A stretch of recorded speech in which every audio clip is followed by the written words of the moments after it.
You're just too plain. It was the kind of comment wrapped in a joke light enough to laugh at, sharp enough to scar. The dining room was warm with candlelight, the air laced with rosemary and roasted lamb. Elena sat quietly at the end of the long walnut table, swirling a half-empty glass of wine, listening. Always listening. Her family was loud, glamorous, and self-obsessed. The kind of people who never asked how you were doing, just waited for their turn to speak. Rachel, her younger sister, sat center stage. The golden child. Blonde waves falling over her bare shoulders, laughing like she owned the world. And maybe she did, or at least the room. Rachel's husband, Jason, was on her left. A tall, sharply dressed tech executive with perfect teeth and a hollow smile. Elena had always wondered how someone could be so beautiful and yet so empty. They were celebrating Rachel's new promotion, another $1 million property added to her portfolio. The family clinked glasses and Rachel gave a mock toast to "My brilliant, successful, slightly boring big sister," she said with a wicked grin. "Who can draw better than any of us but still thinks coloring books are a real job?" Laughter erupted.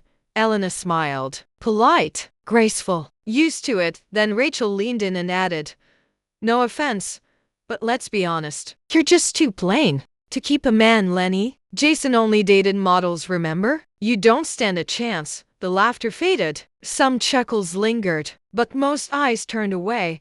Elena felt her cheeks warm, not from embarrassment, but from something older, deeper, the familiar ache of being unseen, being less. She took a sip of wine and smiled again, but this time, the smile didn't reach her eyes. Inside her chest, something cracked, not like glass, but like an eggshell. Something hatched. She excused herself early, slipped out into the cold night air. Her boots crunched over gravel as she walked to her car. But instead of driving home, she sat in the driver's seat for nearly an hour, staring at the steering wheel, replaying the words, feeling them settle in her bones like frost. Too plain to keep a man. Not angry, not sad, just tired. But tiredness can be dangerous, because sometimes when a woman gets tired of being humiliated, she stops being harmless. Elena wasn't going to fight back with words. She was going to take something that couldn't be returned. The first crack in her crown. Next morning, Elena awoke with a dry throat and an unfamiliar weight in her chest. Not sadness, not rage, something quieter, more precise. Like the silence before a storm, she went through her routine like clockwork. Brewed her coffee, fed her cat Oliver, opened her sketchpad, but her pencil hovered over the page unmoving. Her mind kept replaying Rachel's voice, mocking and sharp, echoing between her ears like static. Too plain to keep a man. She wasn't even angry about Jason. What stung was how easily Rachel had said it, like it was truth, like it had always been truth, and how no one at that table had stood up for her, not even her parents. Elena stood and walked to the mirror. She studied herself, not with vanity, but with new eyes. The curve of her jaw, the quiet resilience behind her tired gaze. She wasn't glamorous, but she was real, honest, gentle, and sick of being dismissed. Later that afternoon, she got a text from Rachel, a photo of a new handbag tagged, "Thought of you," but realized it's too bold. Elena didn't respond. That weekend, Rachel invited her out for brunch. It was their little routine: pancakes, fake sisterly bonding, and Rachel flaunting her perfect life. But this time, Elena watched, not with envy but with calculation. She noticed things. Jason was late again. When he arrived, he barely kissed Rachel on the cheek. His eyes lingered a second too long on the waitress. And when Rachel talked about her new closing deal, he scrolled through his phone with thinly disguised boredom. Interesting, Rachel snapped at him when he didn't laugh at her joke. He smiled tightly, but his fingers clenched around his water glass. There was tension, a crack, small but visible, and Elena, for once, didn't feel smaller in her sister's presence. She felt power beginning to gather quietly, like a tide. She didn't know exactly what she was going to do yet, but she knew Jason would be the key. That night, she opened a new notebook, not for sketches, but for strategy. Page 1. To be plain is to be underestimated, and underestimated people They watch, they wait, and when they move, they do it with precision, getting close to the king. 2 weeks passed. Rachel stayed busy playing the role of the glamorous wife, the socialite realtor, the queen bee. She barely noticed that Elena had stopped replying to most of her texts, or that Elena hadn't called in days. Rachel never noticed silence, only applause. But Jason, he noticed. It started with something small. Elena posted one of her watercolor illustrations on her private Instagram, a quiet forest scene with a single figure walking through fog. Jason liked it. Then he commented, "You always capture silence in such a haunting way." It was an oddly poetic thing for a man like him to say. Elena read the comment 3 times before replying with a single thank you, but inside, she smiled, because Jason had never shown the slightest interest in her work before. And now, he was paying attention. A few days later, she got a DM. "Jason, your book on grief. I read it last year. Didn't even realize you were the author. It really helped when my dad passed." Elena paused. Jason, the man who once looked through her like she was furniture, had read her work, had been moved by it. She replied cautiously, "Thank you. That means a lot." And just like that, the door opened. From there, the conversations trickled in. Not flirty, not obvious, just real. They talked about literature, about how Jason hated networking dinners, about how he felt suffocated in his job sometimes, about how Rachel didn't get his quieter side. He admitted things Elena suspected he hadn't even told his wife. And Elena, she just listened. She didn't chase. She didn't seduce. She understood. Because quiet people don't need to shout to be heard. They just wait for the moment when someone else finally realizes how loud silence can be. The real shift came one evening when Jason called her. It was late. Rachel was out at a client event. He sounded off. "Lenny," he said, using the nickname only family called her. "I'm sorry about what Rachel said at dinner. I should have said something. It was cruel." Elena's breath caught. No one had brought it up since that night. Jason continued, "She does that sometimes. She tears people down when she feels threatened." Elena replied gently, "What would she be threatened by?" Jason hesitated, then quietly, "You." That night, Elena didn't sleep, not because of guilt, but because she could finally feel the pieces sliding into place. She hadn't planned on Jason being this easy, but now she had her way in. The silence between lovers began with coffee. Simple, harmless. Jason texted her one morning, "There's a new bookstore downtown with a cafe. You'd love it." Elena paused. She thought about how many times she'd recommended places to Rachel only to be dismissed with a wave or an eye roll. But Jason? He remembered what she liked. They met on a Saturday afternoon. No one knew. No announcement. No big secret, just two people quietly escaping from lives that no longer fit them.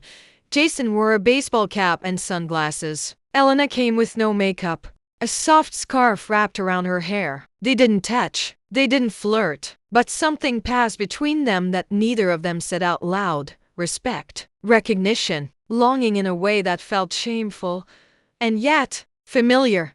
They talked for hours about grief, about burnout, about how Rachel always had to be the star in every room and how exhausting that could be. Jason confessed, "She used to listen to me. Now I feel like I live in a showroom." Elena didn't offer pity. She offered space, and he filled it. After that day, things moved subtly. Jason started texting more, checking in, sending her articles, asking about her next book. He even offered to connect her with a publishing friend just to help her grow. But Elena didn't want his favors. She wanted his truth. And piece by piece, he gave it. Meanwhile, Rachel remained oblivious. She posted selfies from galas, flirted with clients, and laughed loudly in stories with filters and champagne. She lived for the applause but didn't realize no one was clapping anymore. Elena watched it all from a distance. One night, Jason texted her again. "Jason, if I had met you first, things would be different." Elena read it twice, then typed, "But you didn't." Then deleted it. Instead, she wrote, "Maybe." She hit send, and just like that, the air between them shifted. But this wasn't about falling in love. This was about power. And Elena, for the first time in her life, held it. She wasn't just plain anymore. She was the woman Rachel didn't see coming. And that made her dangerous. Secrets don't need a mic to be hard. The first real fracture came in the form of a forgotten file. Elena had stopped by Rachel and Jason's house to drop off a birthday gift for their mother. Rachel wasn't home, a last-minute client emergency, as usual. Jason answered the door, surprised but not unwelcoming. He invited her in for tea. It felt innocent, until Jason left the room to take a phone call. And Elena's eyes wandered. There on the marble kitchen island sat an open laptop. Rachel's. The screen glowed with a half-written email addressed to someone named Marco. Elena's eyes flicked across the lines. The language was intimate, flirtatious, daring. You make me feel alive again. Not like Jason. Not like this hollow life. She didn't scroll. She didn't screenshot. She just smiled. Rachel wasn't just cruel. She was careless, and careless people always think they're untouchable until they leave their sins wide open in the middle of the kitchen. When Jason returned, Elena said nothing, but her smile had changed. Jason sat across from her, sipping green tea, looking tired and slightly older than she remembered. I don't know how we got here, he said, almost to himself. Elena tilted her head. You think you're the only one who ended up with less than they deserve? He looked at her, then really looked. And for the first time, she saw guilt in his eyes. Over the next week, Rachel's behavior grew more erratic. She missed appointments. She snapped at her assistant. She posted a picture of herself with 3 real estate investors, all men, with a caption that read, "Sometimes being beautiful is the job." Elena sent the post to Jason. No caption, no comment. He replied, "Thank you for not being like her." She didn't reply. She didn't have to. One evening, Elena received another DM from Jason. A single sentence. If I left her, would that be so unforgivable? Elena stared at the message, not because it shocked her, but because it proved one thing. Jason was no longer loyal, and without loyalty, Rachel had nothing. Not in marriage, not in business, not in the image she clung to so desperately. Elena closed her phone. She wasn't in love. She wasn't interested in Jason, not really. But what she was finally in control, and that was far more seductive than any man could ever be. A beautiful lie, exposed quietly. Elena didn't need revenge to be loud. She needed it to be permanent. Rachel had spent her life curating an image of flawless marriage, a luxury career, a picture-perfect version of womanhood. But it was all paper thin, and Elena now knew exactly where to press. She waited for Rachel's next big public event, the annual real estate gala, a red carpet affair Rachel practically lived for. Jason was scheduled to attend, of course. Elena wasn't, but that didn't matter, because Elena knew someone on the gala's media team, an old art school friend who now did branding for corporate events. All she needed was access, and she got it. One email, one quiet request, one USB drive. The night of the gala arrived. Rachel posted a video in her black velvet dress, lips red, smile wide. Her caption, "Power isn't taken, it's worn." She didn't know what was coming. Halfway through the event, as sponsors were being thanked and client reels played on the massive projector screen, a short, silent video appeared. 10 seconds. Just 10 seconds. No sound. Just visuals. Rachel kissing a man in a hotel hallway. Not Jason. Not even discreet. His hand was at her waist. Her fingers tugged his tie, and at the end, the hotel name visible on the door. Gasps spread through the crowd. Some thought it was a mistake, a prank, a glitch. Rachel stood frozen, a champagne flute trembling in her hand. Jason's expression never changed. He just walked out. Elena, sitting in her apartment in cotton pajamas, watched a leaked clip go viral. It wasn't even traced back to her. She made sure of that. The fallout was instant. Rachel's phone buzzed non-stop. Her PR team issued a vague statement. Jason moved into a hotel. Clients pulled deals. And through it all, Elena stayed silent. Because revenge isn't always a scream. Sometimes, it's a quiet, perfect silence. Just loud enough to make someone's entire world collapse. A queen without a throne. Video spread like fire through dry grass. Within 24 hours, Rachel went from top agent of the year to alleged cheater in heels. Her face was on real estate blogs, gossip accounts, even Twitter threads with hashtags like hashtag Rachel the Realtor, hashtag open house closed heart, and the worst part, Jason never said a word. No denial, no defense, just absence. That was louder than any statement. Rachel called Elena twice. The first call went unanswered. The second? Elena picked up, cool, polite. Elena, I don't know what happened. Someone hacked something. This isn't real. You believe me, right? Elena's voice was like still water. I'm sure there's an explanation. She didn't say she believed her. She didn't say she didn't. She just let the silence work like poison. That night, Jason sent Elena a message. Jason, thank you for showing me what I needed to see. She replied simply, you were never blind, just unwilling. And he responded with nothing. But the typing bubble flickered for over a minute. Meanwhile, Rachel tried damage control. She posted a black and white selfie with the caption, real love is messy, so is life. I forgive. I grow. I stay. But the comments were brutal. Forgive yourself. Stay where? In that hotel lobby? Girl, we saw the footage. Clients began quietly pulling out. 2 sponsorships disappeared. One of her biggest listings was reassigned to a younger, sharper agent. Rachel was unraveling. And Elena? She watered her plants, fed Oliver, read a book on human behavior, and wrote a new line in her notebook.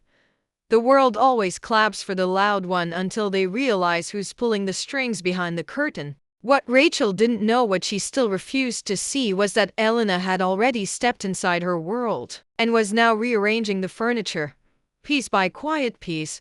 When the lioness asked the lamb for mercy, it started with a knock. Not a call, not a text. A real knock on Elena's door. When she opened it, she found Rachel standing there, in oversized sunglasses and a trench coat that didn't hide how broken she looked. Her mascara was smeared. Her hair was in a careless bun, not the elegant kind, the desperate kind. She looked smaller, uncertain. Can I come in? She asked, her voice barely above a whisper. Elena didn't answer. She simply stepped aside. Rachel sat on the edge of the couch like a guest in a stranger's home. She didn't speak for a long time, just stared at the floor, twisting a tissue in her hands. Finally, I don't know who did it, but it feels like the whole world flipped overnight. Elena tilted her head. Did it flip? Or did the lights just finally turn on? Rachel flinched. She wasn't used to Elena speaking like that. Not with that sharp, deliberate clarity. I made mistakes, Rachel admitted. I flirted. I got careless. I let people get close who shouldn't have. But that video, that moment, it was taken without my knowledge. Used to destroy me. Elena watched her. No sympathy. No rush to comfort. Maybe it wasn't about destroying you, she said. Maybe it was about showing you to yourself. Rachel's eyes filled, but not with tears, with fear, because in that moment, she finally realized something. Elena wasn't weak. Elena had never been weak. She had just been waiting. I don't know who to trust anymore, Rachel whispered. Elena leaned forward, her tone almost tender. You never did. You just assumed trust came with beauty, or power, or control. But real trust, it's earned. And you never cared to earn it. Rachel opened her mouth but closed it again. There was nothing to say. She looked around the room, taking in the softness of Elena's world, the realness, the stillness, and for the first time in her life, she envied her sister. Not for attention, not for beauty, but for peace. Before leaving, Rachel turned at the door. If you hear anything, if you find out who leaked it, please let me know. Elena smiled gently. I'll keep my ears open, Rachel nodded, and walked away with no clue the devil she feared had just served her tea. Elena closed the door softly, then added a new line to her notebook. When your enemy hands you their vulnerability, don't crush it, own it. And she did. Mercy that cuts deeper than vengeance. Ericle's fall wasn't loud anymore. It was quiet, like a room losing oxygen. Elena didn't have to do anything dramatic. She just had to keep listening. Because when people are desperate, they confess. even when they think they're venting. A week after the visit, Rachel asked Elena to meet for coffee.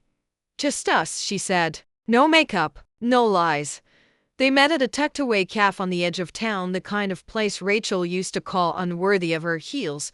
Now, she arrived in flat shoes and sunglasses that couldn't hide the cracks beneath. I lost the Henderson account, Rachel blurted. They pulled out after the video. Jason won't return my calls. Half the firm thinks I'm toxic. Elena stirred her coffee calmly. What do you want me to do? Rachel looked at her with pleading eyes. I don't know. Just tell me how you stay so calm, so together. Everyone always thought you were the fragile one. Elena smiled. Fragile people break loudly. I just bend. Rachel was quiet. Then she leaned in closer than she ever had before. Do you think Jason hates me? Elena's eyes didn't flinch. I think he expected something you never offered.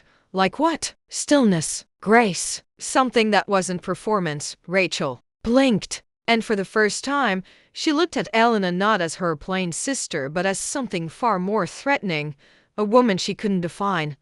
Later that night, Elena got a call. Jason, he was outside her apartment building. Not to cry, not to beg. To thank her.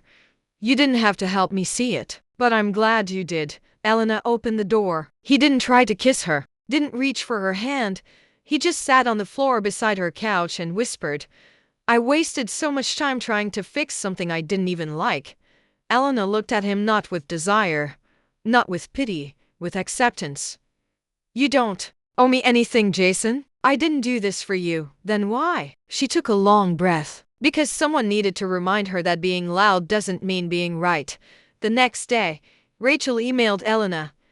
Subject: Can you help me build back? Message: I need to rebrand. Start small again. I don't trust anyone else. You've always had a clean image. I need that. Maybe we can work together? Elena stared at the screen, and she began to write back.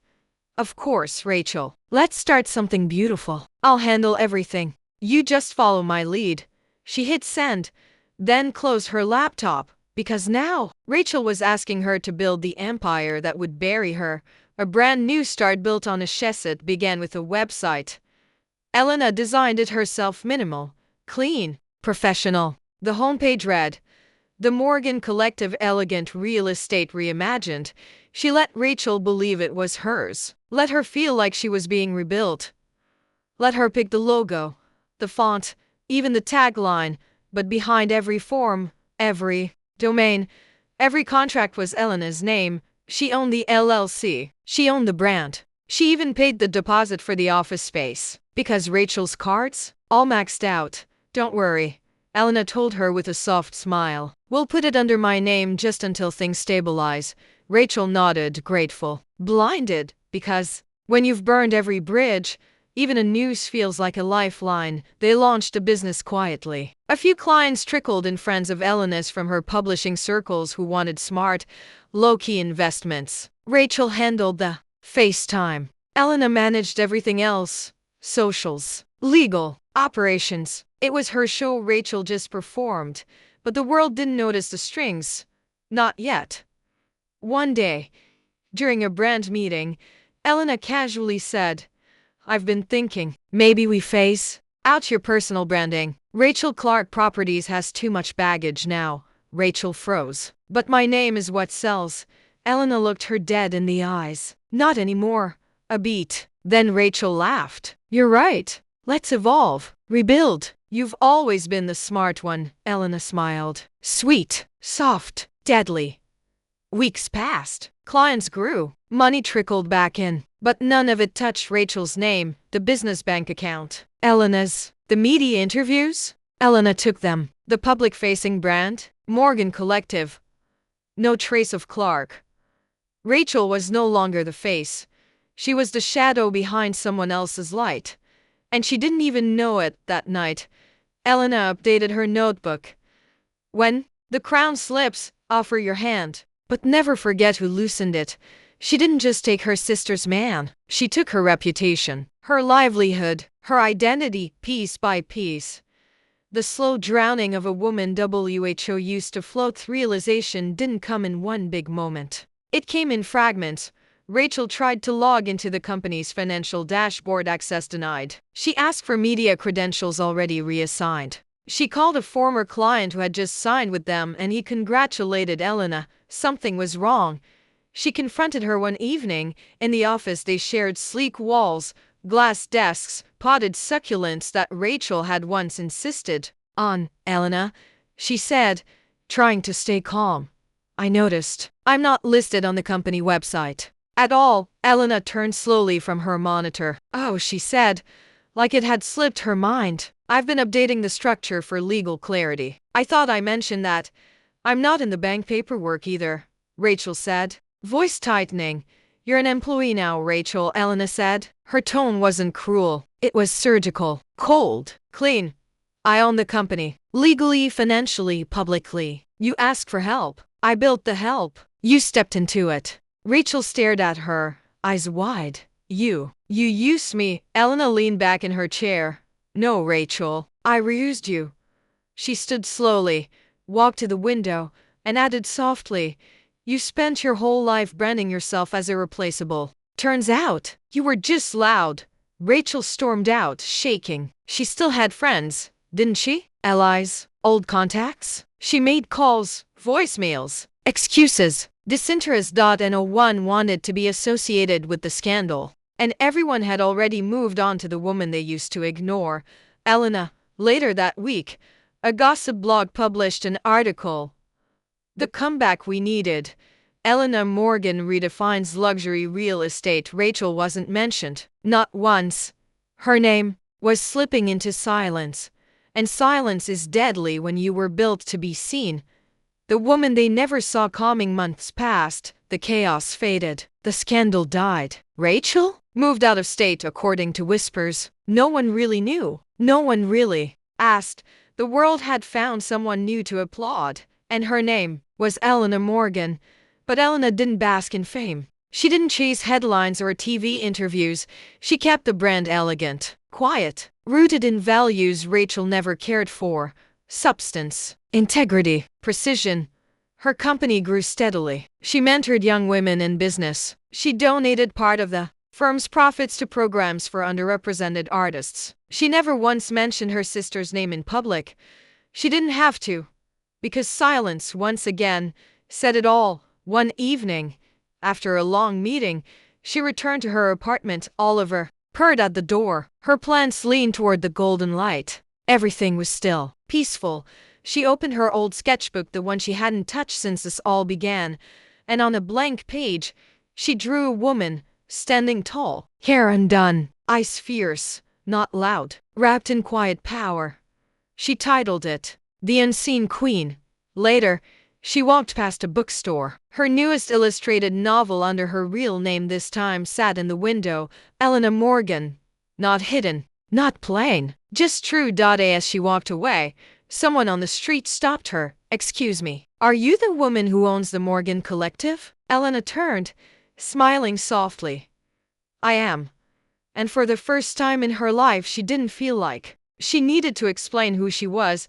She had already proven it. To the world, to her sister, to herself.